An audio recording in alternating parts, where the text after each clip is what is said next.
દાહોદ માટે ગૌરવની ક્ષણ. દાહોદના કલાકારો દ્વારા દાહોદમાં જ શૂટ થયેલી ગુજરાતી ફિલ્મ કડકનાથને લોકો તરફથી જબરજસ્ત પ્રતિસાદ મળી રહ્યો છે.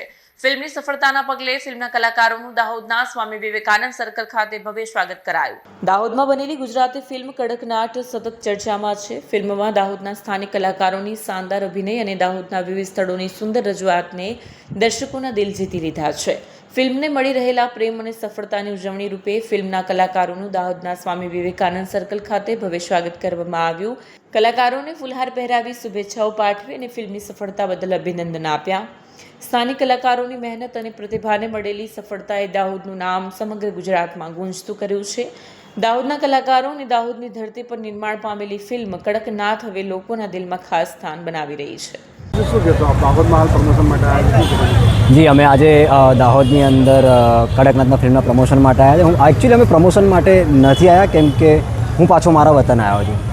અમે આટલા ટાઈમથી હમણાં અમદાવાદ હતા અને એની પહેલાં મુંબઈ, અને એની ટાઈમ પર અમે આ ફિલ્મને પ્રમોટ કરવાનું અને ફિલ્મ રિલીઝ કરવાની જે પણ આખી પરિસ્થિતિઓ હોય એ પરિસ્થિતિઓને અમે ત્યાં અમદાવાદ રહીને સાચવી રહ્યા હતા.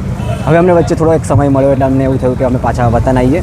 અને હવે એવું છે કે હું મારા અહીંયાના દાહોદના બધા શહેરીજનોને અને આસપાસના બધા ગામવાળા લોકોને એક મારી વિનંતી છે કે આ ફિલ્મ જે છે એ દાહોદમાં નથી લાગી, પણ આ ફિલ્મ જે છે તમારા નજીકના બે શહેરોમાં લાગેલી છે, એક ઝાબવામાં અને એક ગોધરામાં.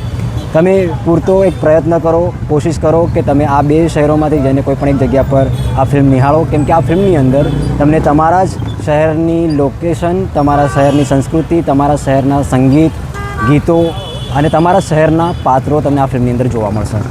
તમે આ ફિલ્મ જ્યારે મોટા પડદા પર જોશો ત્યારે તમને એક અલગ જ તરીકાનો એક ગર્વ અનુભવ થશે કે તમે આખું દાહોદ જે છે એ તમારી નજરની સામે તમે નિહાળી રહ્યા છો.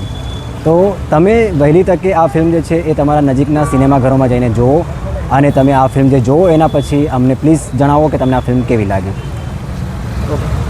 વિડીયો જર્નાલિસ્ટ દર્શન સુથરિયા સાથે સચેત ટીવી ન્યૂઝ દાહોદ.